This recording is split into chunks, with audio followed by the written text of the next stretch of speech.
Hey guys, I'm going to go ahead and show you a quick video to get you started in TinkerCAD.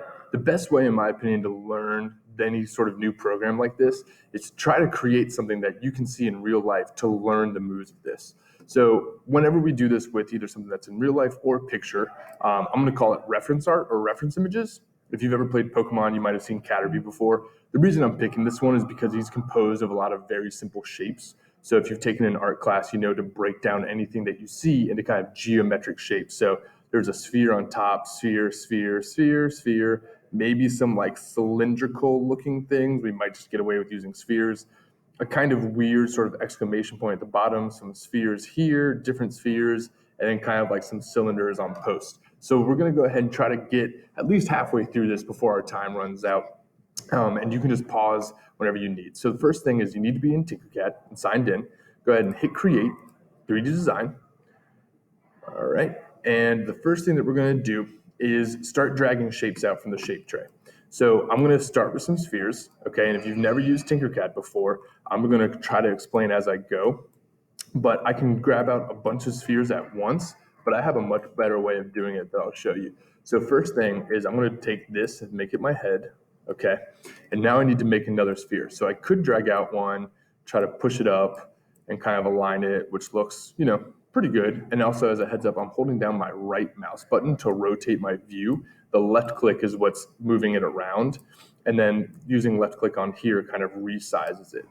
And Control Z or Command Z if you're on a Mac will undo what you just did. So I'm going to click on my sphere. I'm going to hit F. That's going to make me focus my view on it, which is really nice when you're trying to 3D model something. And now I'm going to go ahead and hit duplicate. You'll see me do this a lot in this video because I'm just trying to reuse shapes that I've already created. So let's go ahead and make this green. Let's duplicate this.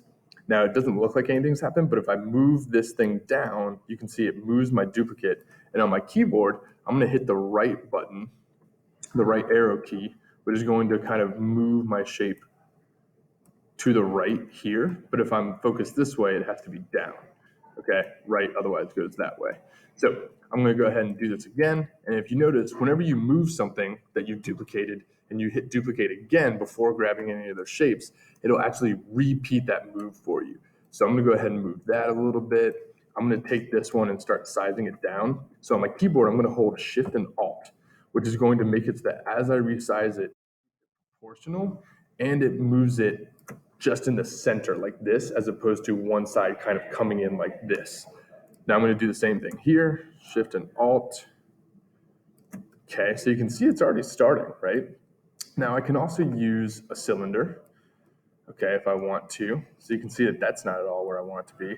So before I start using my cylinder, I'm going to show you how to group some things. I do this all the time to keep things from moving around. You can either lock them for lock editing or just group them so that I don't accidentally grab anything I don't want to. So that sphere on the bottom is about 16 millimeters. So I'm going to make this one about 16 millimeters. I think that'll help a lot in what we're trying to do. And I'm going to make my sides really high, my bevel really high, and my segments really high, which if I hit F, you can see it makes a nice rounded sort of cylinder instead of one with hard edges.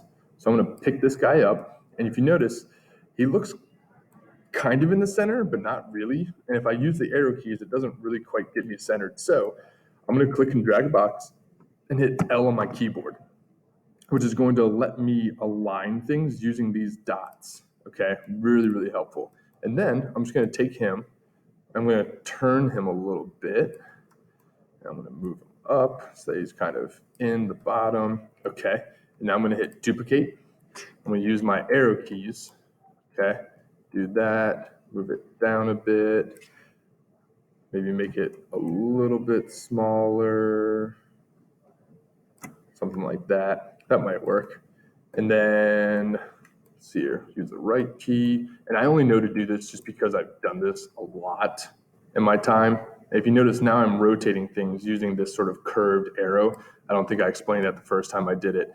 So if I keep my sort of pointer inside the circle, it moves it by 22.5 every time. And outside moves it by 1 degree. So I'm going to move it there. And then if I duplicate it, boom, boom, boom, boom. See it now I have my tail kind of starting from my Caterpie. So now I want to go ahead and make the feet. and make the eyes. So I'm going to do the eyes first because I think the feet are a little bit easier to kind of understand. So the eyes, I'm going to go ahead and use my Shift Alt again to resize things. Okay, I'm going to put that over there. And then it looks like his eye, if I'm using the reference image, is kind of on the side of the head. So I'm going to kind of use my arrow keys to kind of move that a little bit. And let's see here, it's a yellow background. And then I'm going to duplicate this. I'm going to use my arrow keys to kind of move it out a bit. I'm going to change the color to black so I can see it easier. Hold my Shift and Alt button.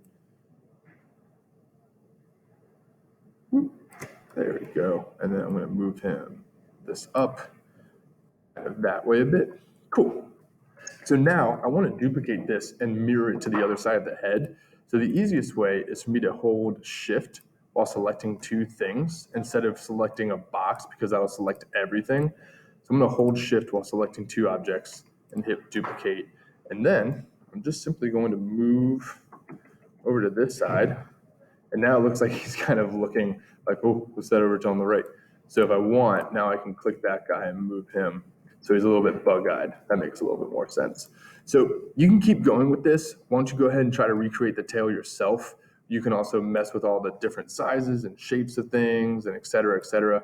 If you want to make something a little bit smaller, but at like a smaller increment, you can use like the 0.1.